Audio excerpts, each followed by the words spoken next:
find somebody, someone like you. I could try, but I don't want to. I'm sick of the who's that? It's not you. Second guessing my mood.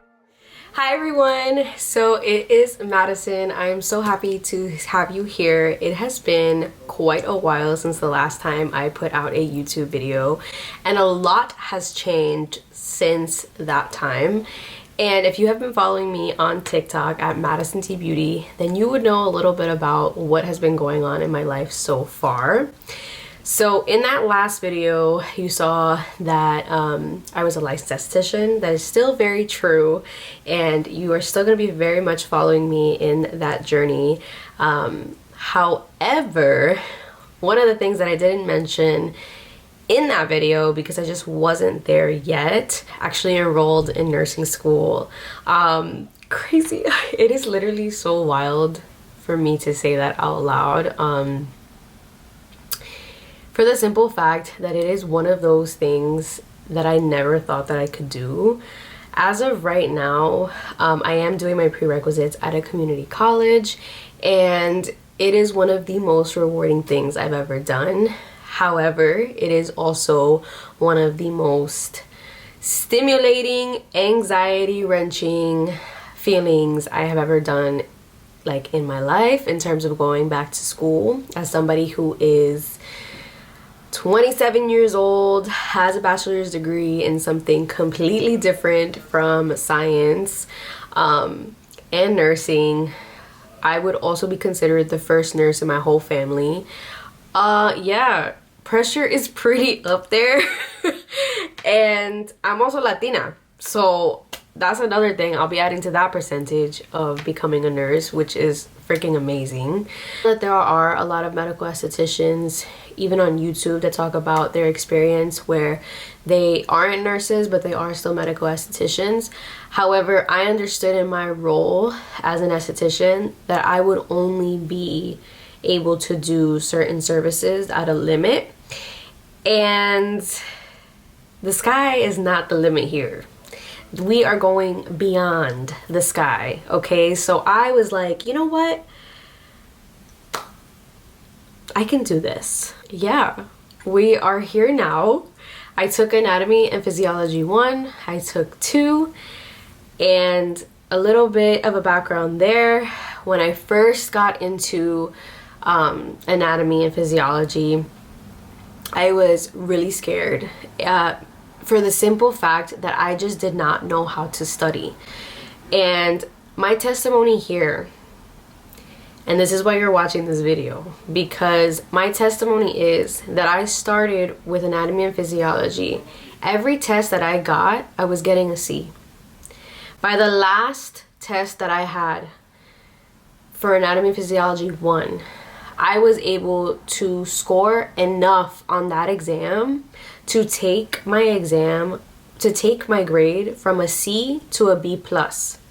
Now coming into Anatomy and Physiology 2, I took those learnings that I got from Anatomy and Physiology 1, and I really maximized it for the second semester, and I was able to score an A-. And now that we're in microbiology, I am going to try and score an A, because that, at the end of the day, an A is an A, and I'll take the A- for what it is. But I literally cried when I got that grade, because when you're taking Anatomy and Phys, it is not just lecture. You are taking lecture and lab, and those two classes are in 2 different days. So if you are a full-time job baddie, if you are a mom, if you are anybody who is doing other things on top of going to school, you realize and understand how hard it is to maintain homework, assignments, papers, going to actual class, taking notes, and actually taking the time to study. So I, in this video today, will tell you a little bit about how I study, but most importantly, how to build your confidence in your worth, in your value, and understanding that studying and doing well in school is not only about, you know, going into the PowerPoint. It actually is a mindset shift. And you are going to hear that a lot, like within you know, the mind, the health and wellness industry, but it really is a mindset shift. You have to, number one thing too, because I felt like every time I would take an exam, it was one of those things that I would get test anxiety and I would feel like all of this like pain bubble up into my chest. It almost felt like really hard to breathe. Your girl has asthma too, so like I always had my asthma pump on me because I was like, I literally cannot breathe and I have to take this exam. Like, I don't know what is going on. So one of the things I always did before my exam, besides studying, is I took at least 5 minutes to just take myself together, put myself together. And my studying process literally starts from the day you sit in that classroom, okay? From the day that you sit in that classroom, you are going to record your whole lecture. You're going to use voice memos. You're going to use an iPad. If you have an iPad, I'm telling you right now, if you have the accessibility to get an iPad, it is the best investment that you can do as a pre-nursing student, because it will allow you to just have everything in one place and you can easily take that iPad anywhere you go and study wherever you go. There is nothing more annoying than having to lug around a laptop and just trying to connect everything together with your voice memos. So your iPad is the best thing to just kind of put everything in one place. So from day one, you are using voice memos, you are actively listening. If you have the opportunity to print out, I tried it both ways. I did try one time where I printed out the whole PowerPoint. However, we save trees out here, okay? So what I did was, in PowerPoint, you have the ability to basically minimize how many slides each page has. So when you do that, you're actually saving paper that way. And I was doing a front and back situation, so I wasn't using so much. When you do this, you give yourself the ability to actually look at the PowerPoint and listen to the PowerPoint and take actual notes as you're going along the PowerPoint. The reason why I had to do this instead of actually using my iPad was because my professor was very, very, very messy. She was the type of professor that she had maybe 100 slides and she would only go into about 25 of those slides and it would not be in order. So that is the biggest thing, right? Like how do you kind of like mitigate these situations, especially if you're in day one? That's why the iPad is another option that you can use. I did try the iPad version. I hear a lot of people talk about Notability, and Notability is a great application. If you have it on iPad, you can actually take notes as you're listening to your professor, and within the app, it actually voice records your professor. I personally like it on voice memo through my iPhone because I have the ability to just pop in my AirPods while I'm driving, while I'm in the gym, and I can just listen in to the lecture. I've even listened to the lecture while I'm in the shower, okay? Because that is just how much like you have to study when it comes to these classes. You have to be calm and just engrave yourself into the material. Like it has to be an everyday motion. At least if it's not an hour, at least 30 minutes, at least 20 minutes, something has got to give. You have that time to just go through it. Then the next following days until you actually have the next class, you are studying, right? You are finding increments of time within your day that you can actually sit there and study. I like to review that voice memo about 2 or 3 times. Now, the second day I would say when I study, I love to just go back and look at the notes that I've written within my PowerPoint. They say also that if you decide to look at your notes the same day, right, that you've actually sat there, you listened to your professor, that same day when you go home and you rest for a little bit, but then you go back and you look at those PowerPoints and those notes that you created, they say you have a better chance of remembering it. And I will tell you, they were right. Because every time I've done that, it just, for the next day, for the next following days, I just feel like I'm reviewing. And eventually the vocabulary, the terms, because a lot of it is remembering terms. And when you think about remembering terms, it's almost like remembering a new language, you know, and that is what science is. Science is learning about the body is like learning a different language. You know, you're not made and programmed to think about your cells in that way, and some people are not even interested in knowing how their cells work. You'll learn that when you take these classes, you will not look at things the same way. From day 2, what I'm doing is I'm going to actually be going into a different set of papers. And what I do now, instead of getting notebooks that have like lines or like, what do they call it, like college ruled or wide ruled, I don't use those books at all. And I find that when I take pen to paper, pen to paper, pen to printer paper, that type of paper that has no lines, nothing on it, and I write on that paper, and I write down all of the notes that I have on the original paper in my own words, literally just dimming it down. We're not dumbing it down because we're not dumb here. We're dimming it down, okay? And you're going to basically put it in your own words. You're going to make it in a way that you know, understand, and you're like, okay, this makes sense. I will also say that in day 1, there's going to be certain topics that you go through, especially if you have like a 3-hour class, where you are not going to understand what the heck this professor said. And I always love to have like a highlighter, or you can literally just star the topic and just be like, review this at home. There's a ton of YouTube videos and a ton of resources within Quizlet, within YouTube, even talking to your professor about it as well after class. Like, that is something that you can, you know, build up that confidence to talk to your professor. Like, please do it, because it is one of the things that is going to provide you a recommendation letter for the future. It's also going to have you build a relationship with somebody who is in the medical field, whether they're a professor or not, they're still in the medical field. And 3, you'll just understand the material a lot better, and you'll feel like at least you have some type of community and some type of support, you know, throughout this process. I talk to all of my professors. They know me like the back of their hand. I'm like, hello, my name is Madison. Like, this is what I'm doing. This is what I'm interested in. And this is what I don't understand from your, from your slides.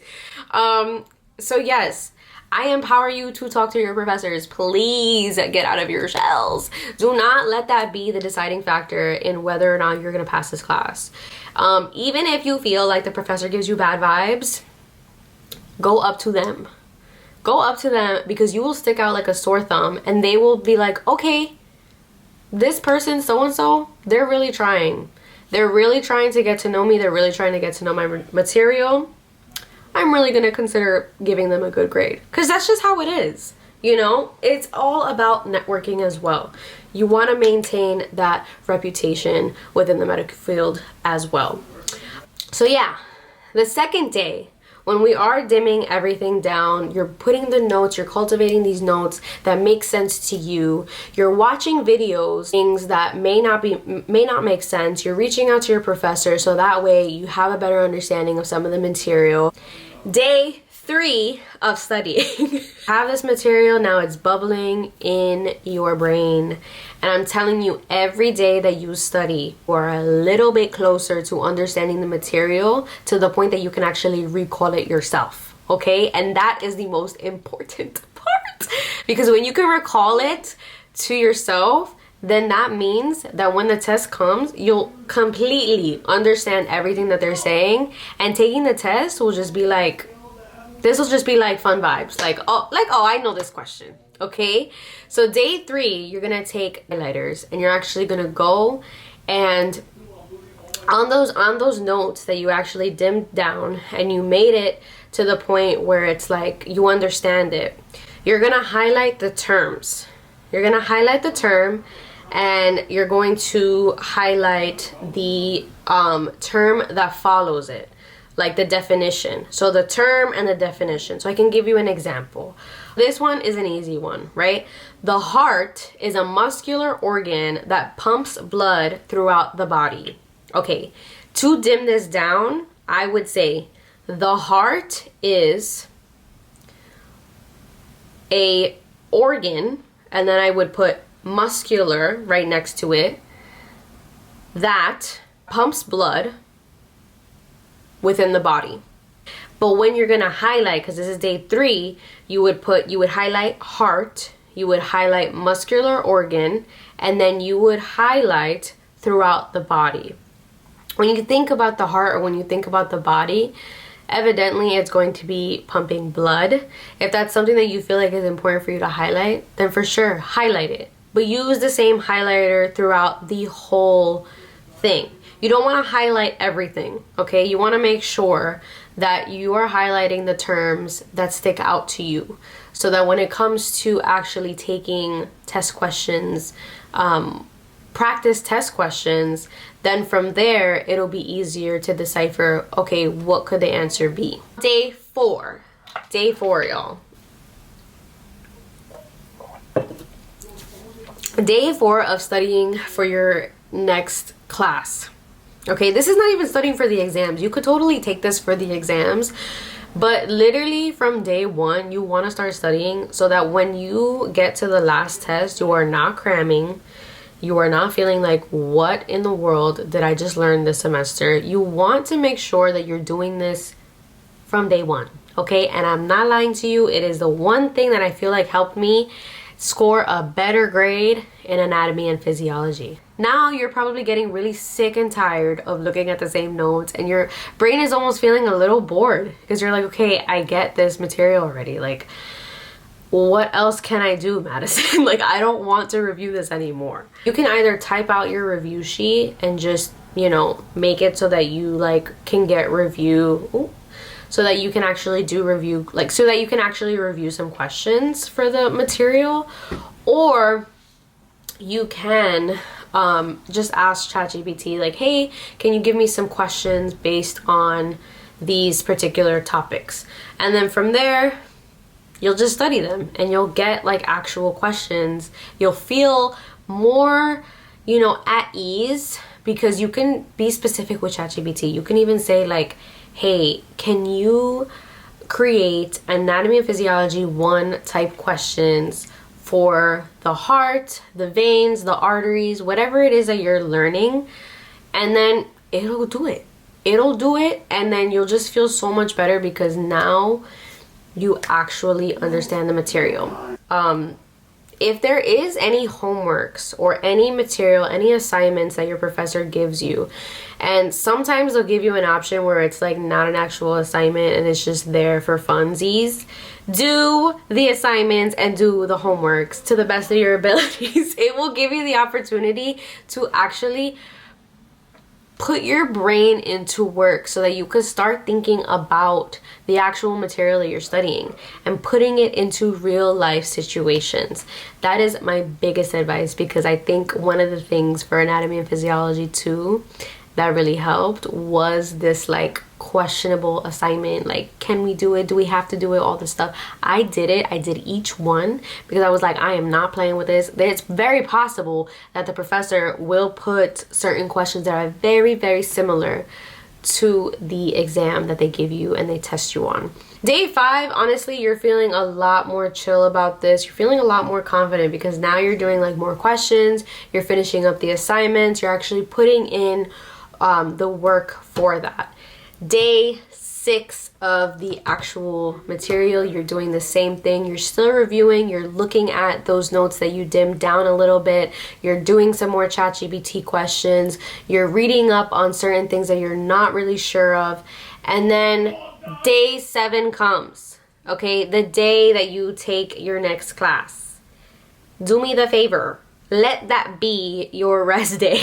Okay, you do not want to be studying and cramming on the day of the exam or on the day that you're gonna be learning new material. It's just literally your brain will go on overload, and it's not fair to you. It's just not fair. Honestly, every class that I went to, I always took like a drink with me.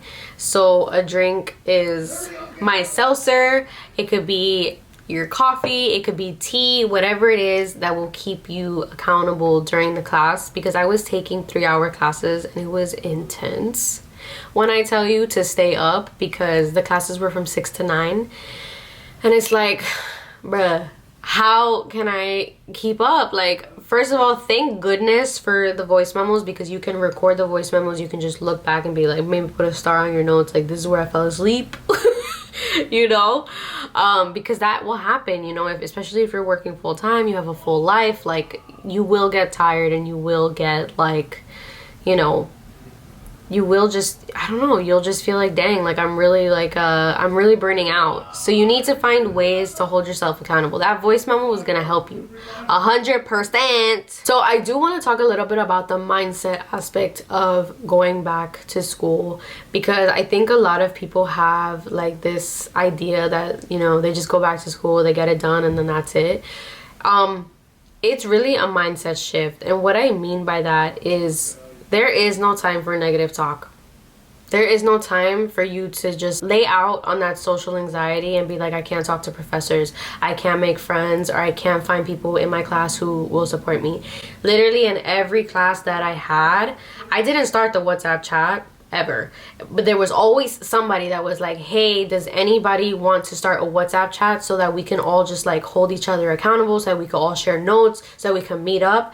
You want to be in those groups. Okay, you need to be in those groups, especially if you're new to this whole world, especially if you're coming out from like just a different, you know, area of work. You need community. Like, it's the only way that it's gonna help you feel confident and make you feel like, okay, like, if Sally can do it, I can do it too. Another mindset shift is listening to frequency music. I do that all the time as a way to just like, you know, slow down my mind. Okay, sometimes meditation doesn't work for me, but listening to frequency music as I'm like washing dishes, as I'm just taking a break throughout my study sessions, always helps. I feel like it just, like, even listening to white noise just helps like soothe my mind, because I always have things that I'm working on and doing, and it's just like I'm always on go, go, go. You know? Another mindset shift. Every time you take an exam, no matter how crap you do on that test, you are going to celebrate yourself. One of the things that I did for every exam, literally for every exam that I took, was I would go to PokeWorks.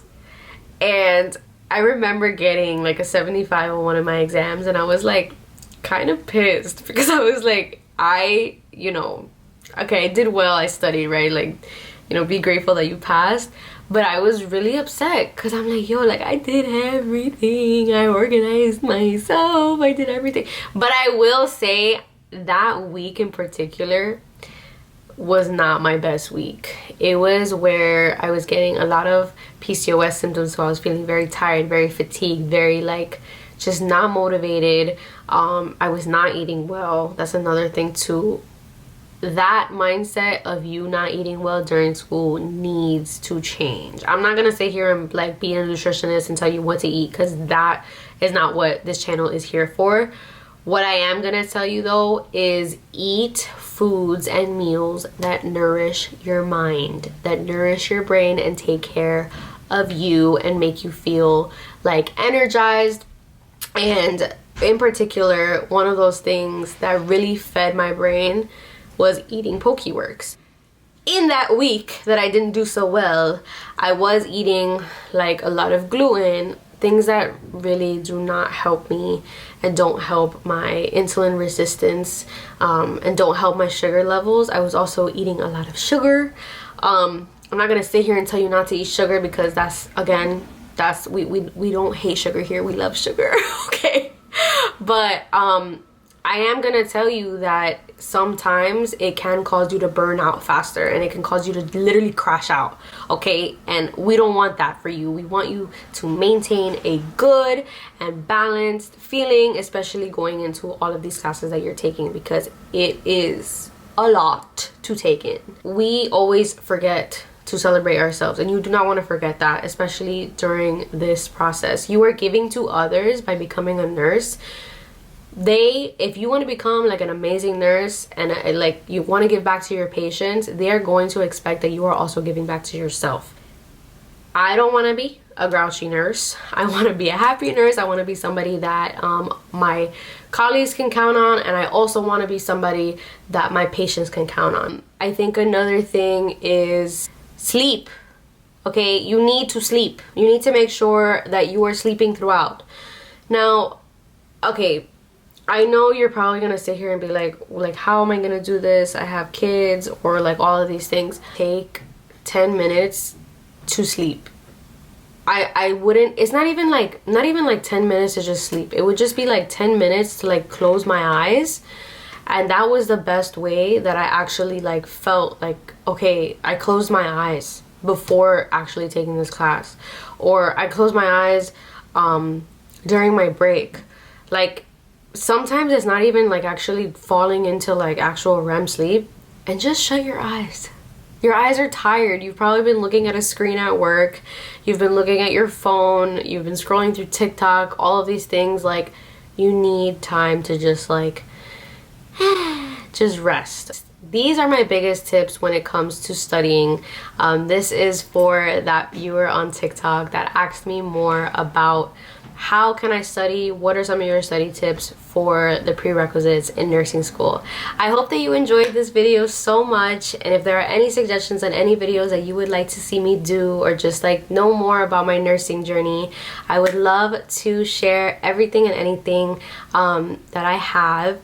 Make sure to follow me on all social media. I am Madison T Beauty everywhere and anywhere. And yeah, I hope to be back here and make my next video for y'all. Bye!